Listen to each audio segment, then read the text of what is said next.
everybody, LitecoinLeader here today. Hopefully you can hear me clearly. Trying a few different things here in August as we experiment with the camera, outside venues. Not quite a sunny day yet, so I'm able to be outside in my on-brand black shirt, but a little overcast today, but the weather is actually cooperating for a change here in Myrtle Beach. I'm here at the Intercoastal Waterway. You might see a couple boats flying by. We have a pirate ship in the background. But what I wanted to talk about today, first I want to talk about platforms, and I'll get to that subject in a minute. But the platforms is I'm going to touch on why I like platforms, what they are, and why you should really be looking for them in blockchain projects. But first, a couple updates, literally back of the envelope. So just adding a little bit of information here. The website continues to evolve. Joanna's doing a great job. We keep adding more content, and I'm going to be releasing all the coin videos as fast as I can. I made the decision that the subscriber content, I'm going to give it like a month or two, and then I'm going to release it for free because it's some semi-dated material, but it should still be available to people. But I'm trying to do a lot of different things, and I'm not always successful. But you shoot for the moon, and if you if you fall a little short, you still got pretty good progress. So. I started a weekly newsletter. Everybody, I've gotten their emails. I've added them to the newsletter. If you want to be added to the newsletter, drop a line or drop a note at the website at LitecoinLeader.com. Just drop a little note. I'll add you to the email. Once a week, I tell you my videos I'm making, my thoughts, everything like that. Just get you on the newsletter there, or put it down in the comments. I'll look at those too.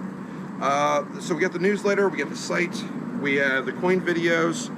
Altcoin winner was announced last week. I've reached out to Logan. We're still figuring out exactly the right time, and we'll be picking out a venue. We're probably going to be doing it mid-November. I'm looking for a new venue. I'm going to be talking to the Chamber of Commerce to pick out a site, but expect that announcement soon. It'll be in middle of November, most likely here in Myrtle Beach. Weather should still be fantastic in Myrtle Beach. Hope you come on out and join us there as you get some like-minded individuals talking about blockchain, Bitcoin, and just life in general. So join us there for that. And now, going back to Altcoinopoly, I'm doing a lot of research, right? I'm doing a lot of research for a lot of people right now, a lot of different topics. I'm looking at DeFi, I'm looking at new coins, I'm looking at borrowing against your coins, I'm looking at different over-the-counters that are options because it's getting harder to be the transition to an over-the-counter type service or a concierge service unless you reach a certain minimum threshold. So I'm looking for options for people who are not quite at that level yet, but there are options, no matter if you're starting with $1,000 or if you're over $100,000 or $1 million, there are options for you. So if you want to know what those are, if you want to be involved in Bitcoin or blockchain, just give me a call or drop me an email, jeff@LitecoinLeader.com. My number is 240-517-6051. All that's in the description. But now let's talk about, one last time, Altcoinopoly for today. How did I pick those 35 coins? Well, one of those things that I was looking for are what are called platforms. Now, platforms are coins where you have a blockchain where other coins can be built on top, okay? And the typical example is Ethereum. So Ethereum, thousands of coins exist in the Ethereum blockchain. It's what they call an ERC20 project. That is a standard by which Ethereum has so that you can conform and be on their blockchain.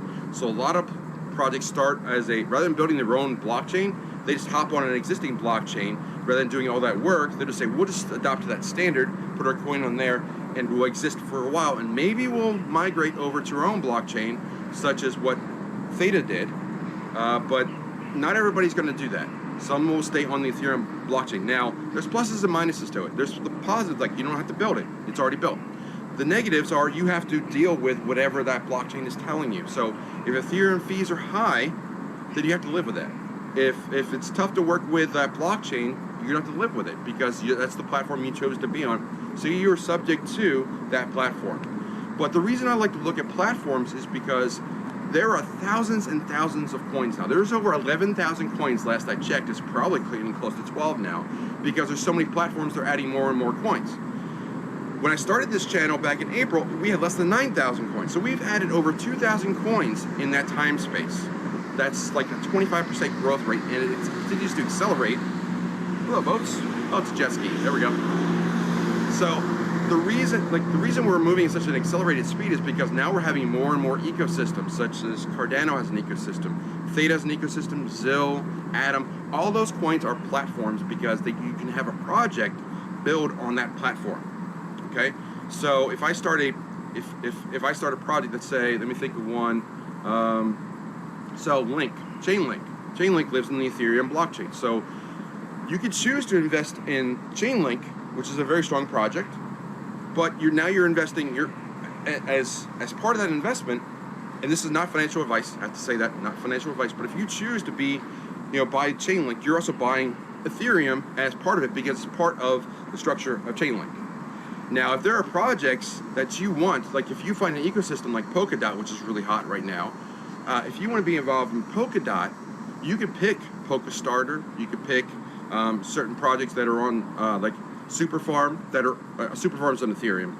But if you pick another Polkadot type project, like their equivalent of Chainlink, then their equivalent of an Oracle, or whatever projects are on the Polkadot blockchain, you're subject to Polkadot. It's kind of like being at the Apple Store. So you have a choice.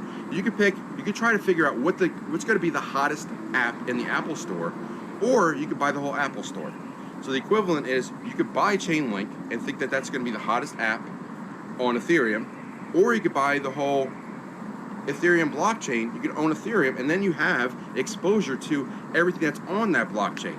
So would you rather own one app in the App Store, or would you rather own the entire App Store? And that's the philosophy of owning a platform. So platform coins are something that I really like to look at. So you can get thousands of coins of exposure by having Ethereum. You get hundreds of coins by having an Atom or a Zill or a Polkadot or a Cardano. All those coins that have their own native blockchain that they can grow. So that's how I like to play the entire space and say, I cannot manage more than 20 or 30 coins. Even that's a lot for a lot of people. But to narrow it down, if I have one coin that gives me exposure to hundreds, possibly thousands of coins, that's where I'm going to go. And that gives me a wide, it's kind of like buying a mutual fund. You're owning the entire crypto space for owning 10 or 20 coins. You get exposure to 80% in the marketplace. So that's why I like platforms. That's what a platform's all about. That's all I'm going to talk about today. I'm going to close the drawer on the bureau, and I'll see you next time.